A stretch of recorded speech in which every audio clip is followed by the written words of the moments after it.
Hey everybody, it's James Veigli here. Welcome aboard another episode of the MBA podcast. It's 167. It's the 1st of January. Happy New Year, listeners. Ash, happy 2024, my friend. Happy New Year, James. Happy New Year's, everybody. I can't believe it. I think for our more senior listeners, I don't know what's a diplomatic way of saying old, but our more senior listeners would probably have the same refrain as me. The older you get, the faster years seem to go by. I can't believe it's the beginning of another year. They do. They just whiz by as you get more senior. 100%. I feel the same. Hey, Ash listeners, we're talking 2024 predictions in this episode. Why not? It's the 1st of January, 2024. Let's talk about what we think is coming down the pipeline, Ash, for the industry, for mortgage brokers, for maybe even the economy and property in general. Wherever we go with this, let's just see where it goes. And maybe as part of those predictions, we can give our listeners our insights and thoughts on what to do and what not to do based on where we see the industry evolving and growing and going. And there's probably a number of ways we can attack this, but I'd like to attack it by putting it straight onto yourself, mate, to kick things off in terms of what you see happening in 2024 for the mortgage industry and our mortgage broker listeners. Yeah, why not make some predictions? Ours are as good as anybody's, hey? And Indeed. As likely to be true as anyone's. No, look, seriously though, I mean, I sort of think there's two, maybe three trends that I see. I mean, there's the whole technology and artificial intelligence that I'll just park to the side for the moment. But the other two that I see are obviously the most obvious one, I should say, is the continued expansion of the broker market share. We've seen it reach 70% and oscillate around 70%. So I certainly see the industry continuing over this year and next year to 80%. To me, it's inevitable. It's just a matter of time. So that's a really good thing. So, if you're a mortgage broker or, thinking of being a mortgage broker, irrespective of the state of the market, the pie size, interest rates, properties going up or down, the share of market is getting bigger and bigger. So there's always going to be plenty of business. So that's the first thing. And the other thing that I see as a trend, just to explain this a little bit, it's more, I might want to call it loosely consolidation. All right. So we can go back here. Say we go back 25, 30 years. The first stage of consolidation, we saw banks consolidating, right? Bigger banks buying smaller banks, essentially, right? So the market consolidating into the bigger players. So, Commonwealth Bank bought Bankwest, Westpac bought St. George and Bank of Melbourne. And, there's been some other bits and pieces along the way. And we've just seen, in the middle of last year, ANZ's attempt to buy Suncorp get blocked by the competition regulator. Whether they get that over the line is yet to be determined. Then, of course, the next phase of consolidation, which is very close to home for mortgage brokers, is aggregators. 20 years ago, 10 years ago, there was a lot of aggregators, big, small, medium, in the marketplace, jostling with a value proposition to connect brokers to lenders. So what we've seen now is mortgage aggregators consolidating into a much smaller pool of much bigger aggregators, of which we're all aware who they are. There's still some smaller boutique ones around that have a specific value proposition, but there's a hell of a lot less than there used to be, and that's entirely understandable. So what's the next area that this trend is likely to extend into? Well, I've started to see some green shoots of this, and that is, the bigger mortgage businesses buying or acquiring or merging with smaller mortgage businesses. And I see this as generally a very positive trend and a very natural trend. So I think as a mortgage broking business owner, it provides a lot of opportunities on both sides of that, right? So if you run a bigger mortgage business and you're looking to expand, one of the really fast ways to do that is to acquire and integrate other businesses. Now, whether that's trail books or actual fully fledged operational ongoing concerns, going to be horses for courses, but both of those are likely to play out.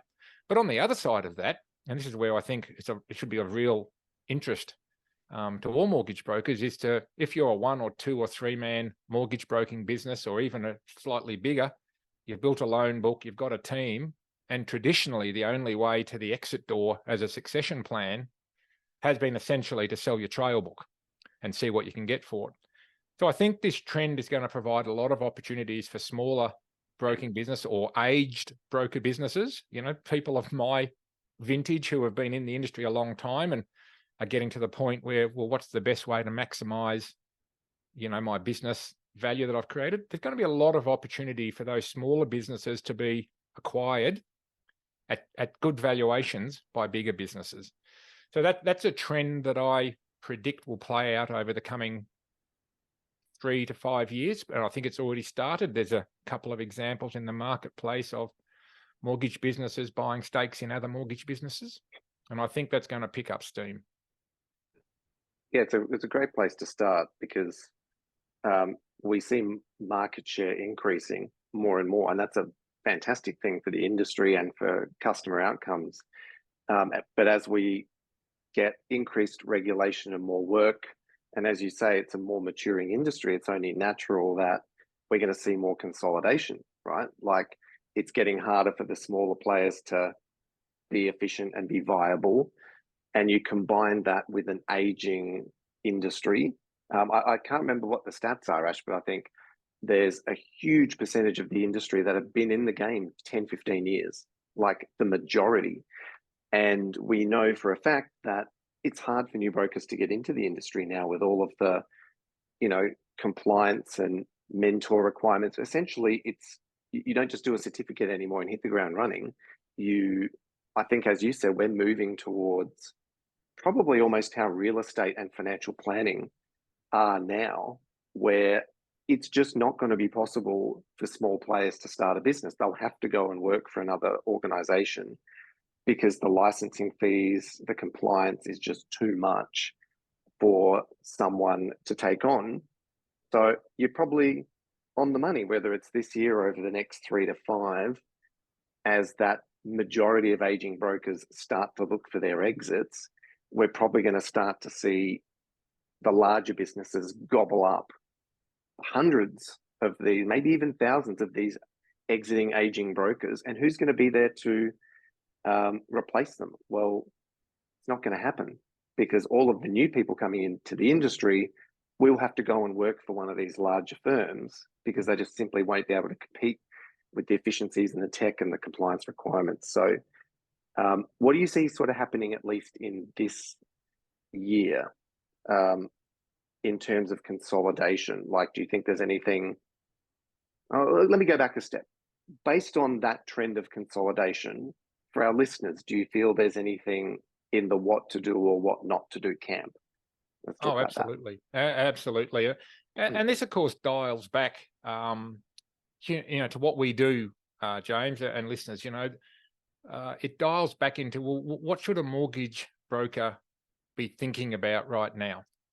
The very least, thinking about building a real business. And this is imperative, right? And we've mentioned this in previous episodes over the course. I think over the last 2-3 years, but certainly over the last 12 months, about you're either building a real business or you're working for someone that is. So taking that thinking, if I was a mortgage broker with a business mind and maximizing value, I'd be starting to think, well, what have I got to do to best position my business so that should I be of a mind to not even exit, and I just want to explain a little bit here too, as part of this, is building your business ready for succession doesn't mean you leave the industry. It simply means that, let's say as example, you build a team of 5 to 10 people doing $10 to $15 million a month, and it's a successful business, systems, teams, process, culture, and the owner of the business is on strategy and growth. So you've got this good, profitable, going concern. Well, you might sell that for a really good figure into a bigger business. And what might end up happening is you have an opportunity to participate in a much bigger business through rolling your business in.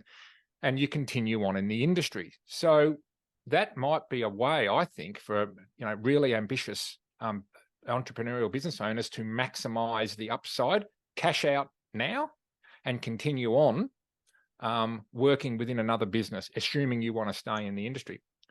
If I was a starting out broker, I would definitely be day one working out what is the pathway for me to be a business owner.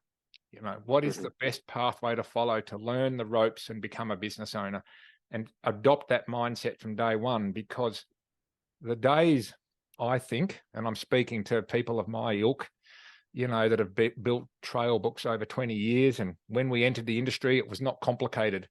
Work hard, build up a trail book, slow down a bit, then sell your trail book, walk away and play golf and travel the world, right? That was the plan. And it sort of still is the plan.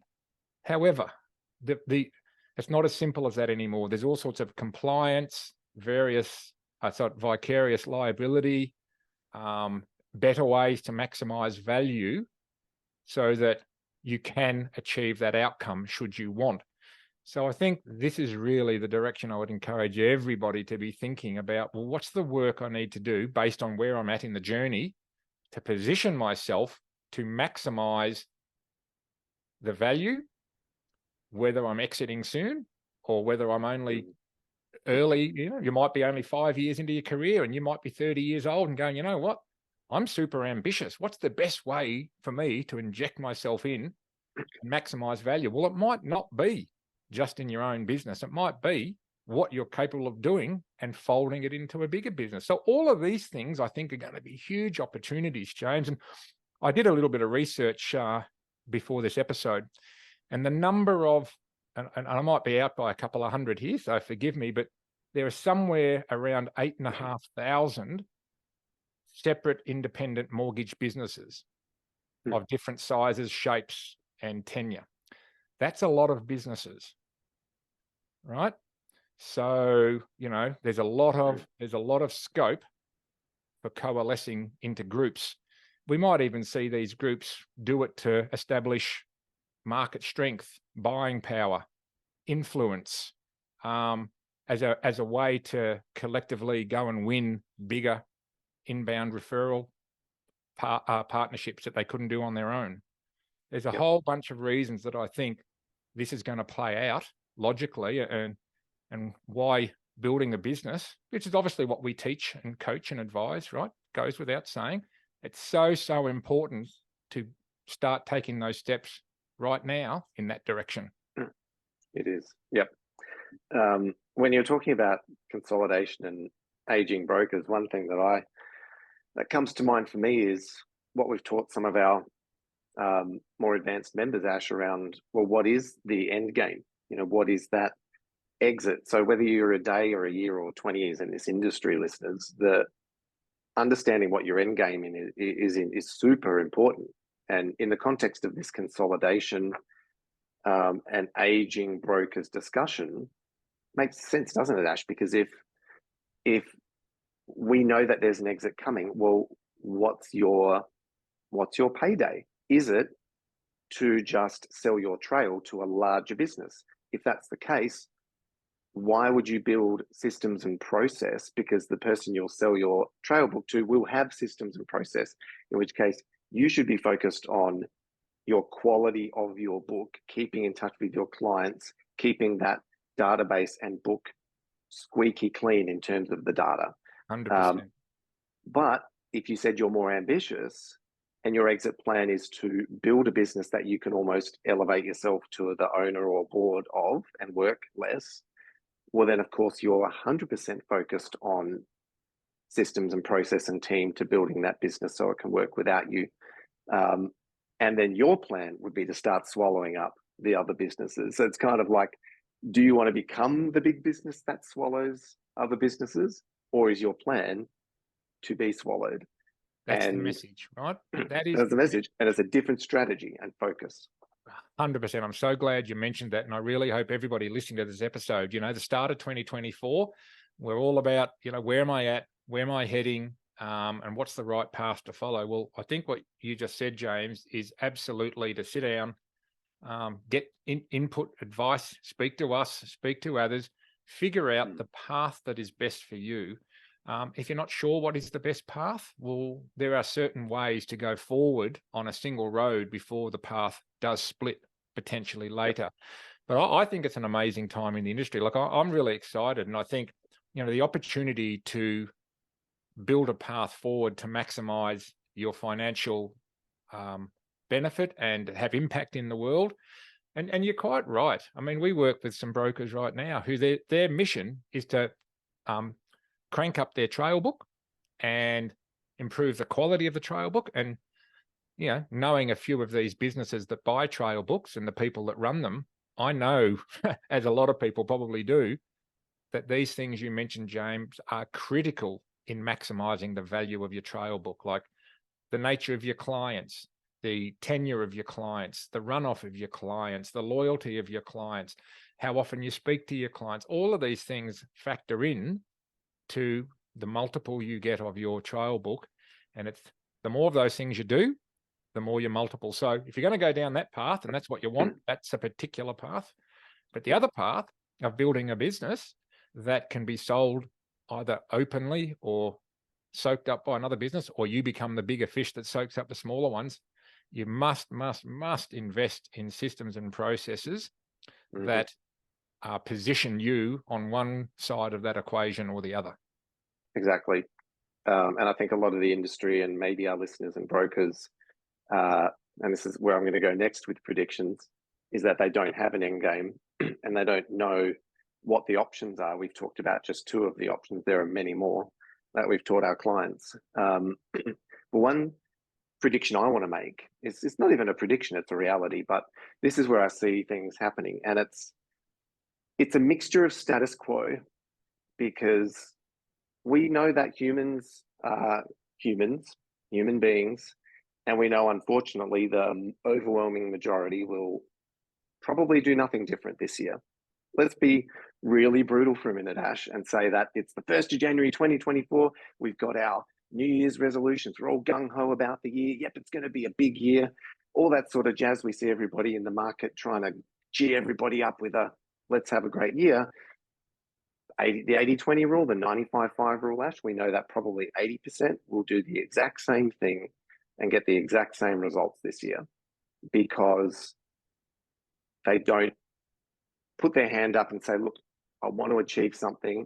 I want to get a plan. I want to go after it. They just keep doing and being almost not a victim, but like they'll just keep doing and showing up and helping clients and being busy.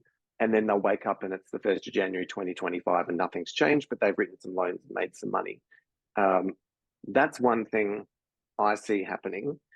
And I'll get your feedback on that in a moment, but I wanted to touch on one more thing. And that's bad advice. A prediction I have, and I've been seeing this in the marketplace, is that there's a lot of bad advice being dished out. We know this, listeners, it's the information age. Anybody with a microphone and a podium can say whatever they want, right? You don't need a degree or a doctorate. You don't need to show your results to get up on stage and tell people what they think they should be doing. And we see this every day. I'm seeing this industry, Ash. You should do blank, whether it's marketing advice, consolidation advice, build systems, build team, diversify, all of these buzzwords that have been going around and will continue this year. Why would you build systems and team if your end game is to just sell for trail? That's bad advice. Why should you diversify when that's really bad for efficiencies and profitability? So we're seeing more. My prediction is that this year we're going to see even more blanket advice dished out at PD days and events to brokers that are looking for something, but they're just going to be fed another idea, and it's not going to get them anywhere. Well, I really love this, right? And I've got a couple of things to add, James, and Good. Get that cord out from under me. Sorry, everybody. That's a little real live. That just proves we're live, right, James? The cord stuck under my leg, listeners. Yeah. Okay, couple of things. Firstly, is with your prediction, and this is what's happening in the industry, right? I mean, you started Broker Profits Vault, which became 10X, which became Broker Ideas Group, 2008? It's now 2024, 16 years you've been at this, right? And we've been working together for sort of 6 years, right? Yep. Okay, even 6 years ago, but going back before that, nearly all advice came from within the aggregation industry. So if you were getting into mortgage broking, the path to follow was advised to you by the aggregator that you joined. There was not a lot of external advice. There were mentors, and the emergence of industry mentors is part of it. But most of that was about, I think it's changing, but most of it was about how to get started in the industry. You know, your accreditations, your licensing, your insurance, and some sort of basic building blocks. And there's still a role for that. So what we've seen emerge, particularly in the last 12 months, and it will pick up this year, is the explosion of external advisors to the industry. Right, ex-brokers, maybe some corporate types, some other types, and a lot of them have got good intent, and a lot of them have got good, interesting things to say, but it doesn't mean that you can do all of it. Right, this is the thing that we're really passionate about, right, James? Is amongst all of the advice, all of the input, all of the things you could be doing, what is the things that you have to be doing in order to achieve the purpose and the target and the outcome, the destination that you're working towards? And that's when it becomes bespoke, customized, and supported. So I agree with you. I think there's a lot of advice from, mostly well-meaning people in the industry, and that will continue to expand and grow. When we started this together 6 years ago, there were no other coaches and advisors in the industry. That was it. Like we were sort of groundbreaking. And there's a lot more now, and that's great. We're okay with that. However, it's very, very important to understand where you're at, where you want to be, why you want to be there, what the gap is, what the path to get there is, and what the stepping stones to get there are, and who are the people you're working with to help you get there. This all plays together into that space. And then wrapped around that, we've got what you said, James, which is the addiction to distraction. There's so many bells and whistles, and that will continue to expand. There's always another piece of tech, another piece of marketing, another coaching hack, another piece of diversification. Those things have been there for a while, and they will continue to grow. But I think the wise, focused business owner will find a way of removing those from their field of vision and just focusing on the path that works for them. So I think to take that prediction forward, I think, and that's why we've built our business, right, is to position Broker Ideas Group to help those people, as many of you guys as possible, right?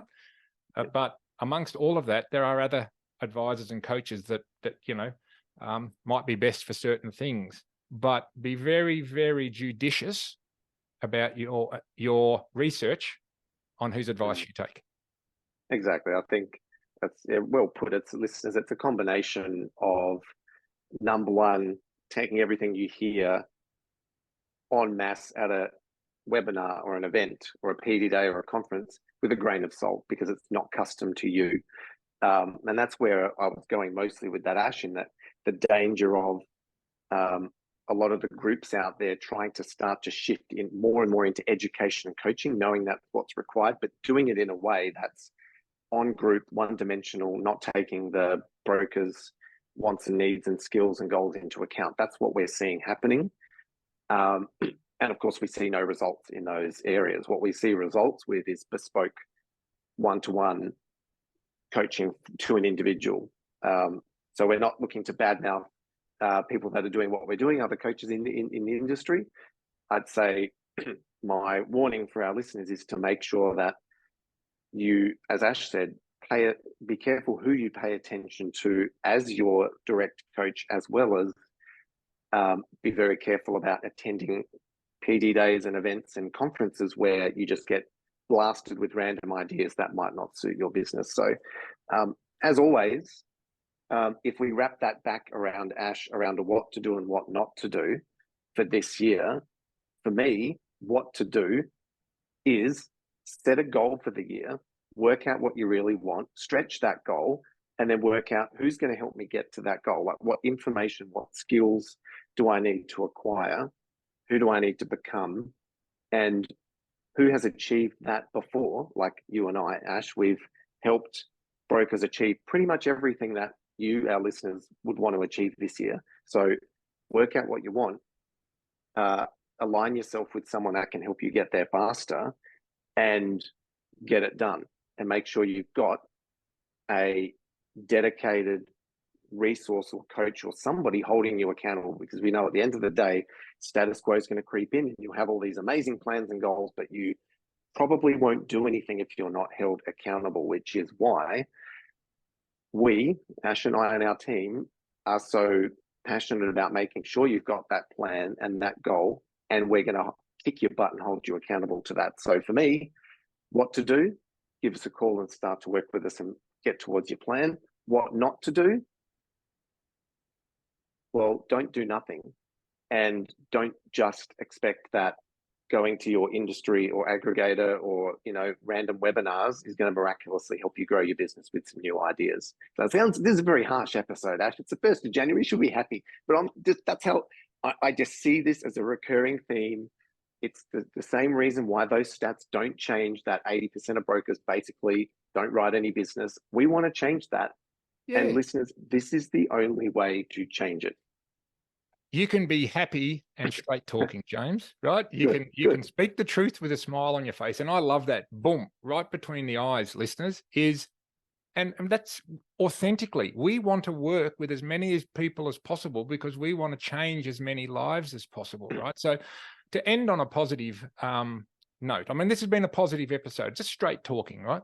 Positive is, I actually, as a prediction, is I love the fact that the industry is becoming much, much more aware and supportive and curious about coaching and advice outside their own little bubble, right? This is the thing I think is fantastic, and it's still evolving, is that whether it be banks or aggregators or sub-aggregators that have traditionally tried to be all things to all people internally, we're really seeing that changing to virtually every organization is now starting to recognize, you know, we need specialist advisors for our people, right? And it's not economically and not deliverable by hiring someone into the company to do it.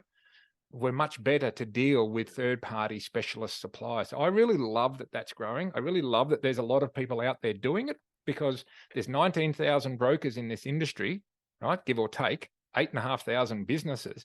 Every single one of them should have a coach and or advisor.